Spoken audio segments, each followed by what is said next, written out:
Hello, hey, this is going to be, I've decided the first three guns I'm going to do my verses on. And so I figured I'd make a pre-range video to say how I feel about them now and my predictions of which one will be best at the range and just my thoughts on them.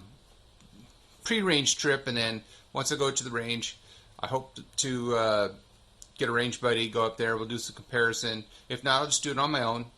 I think my opinion's valid. And so I'll do a post-range evaluation of them all. So right now, I'll give just sort of a, they're all been safety checked, by the way, just so we know. All right, you're just gonna have to trust me on this. Okay, so this is a Zastava CZ 70, not to be confused with the Czechoslovakian CZ50. This was actually made in Yugoslavia, and a lot of people refer to it as a baby Tokarev, and it does have some similarities, but it's basically just a John Browning inspired design. This is very utilitarian. The pinky rest was an addition that I made. Grips are just very basic plastic grips. This is seriously just a no frills, well made, basic as basic can be handgun. They're kind of really a steal if you can still find them out there. I think R Gun sells them, and I highly recommend you add one to your collection. Do I recommend one for personal defense or to carry or anything like that? No, I do not, especially with this funky analog sensor, what do you call it, safety. That thing is just, it's like, is it on? Is it halfway on? You know, what if you put it like right there? Is it, where are we at? See? No. Safety's junk on this thing. But other than that, this is a decent little fun gun. And I highly recommend this purchase. And considering, like I said, I think you can put our guns for, I don't know, $225 or so. Okay, next up we have a very well used Puma 70, and these mags do actually come with pinky rests already. This gun is very lightweight compared to that one. Feels great in the hand.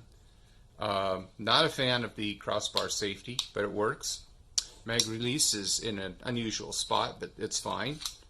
The sights are what you would expect for this generation of firearm.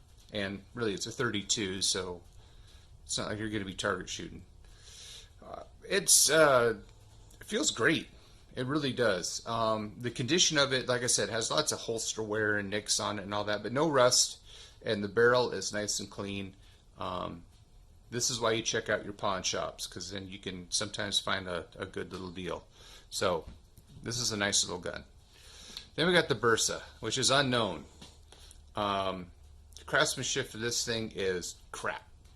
It really shows that Bersa back in the 70s was not a quality gun manufacturer, and there's some who will say today that they're still not. I don't know. This is the only one I own.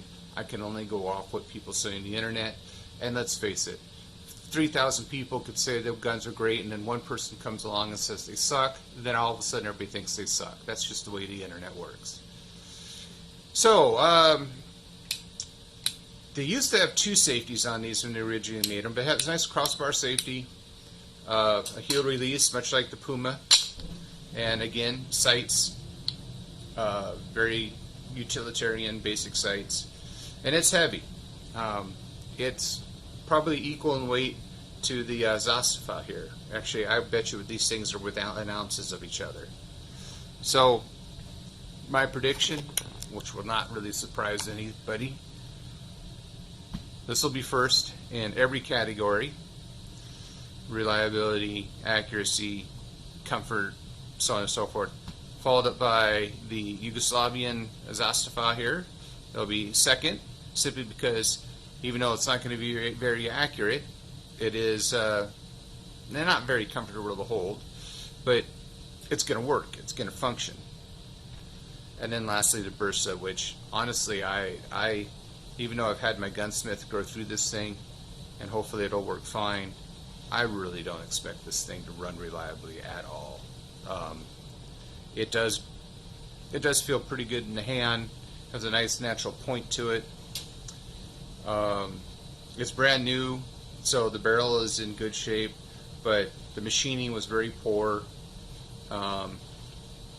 It's not loose fitting at all. It just feels like it shouldn't have gotten out of the factory because of various reasons, and yet here it is. It'll be interesting to see. So let me know if you think I've made a good choice in my first round of 32 versus 32 versus 32. All right, bye.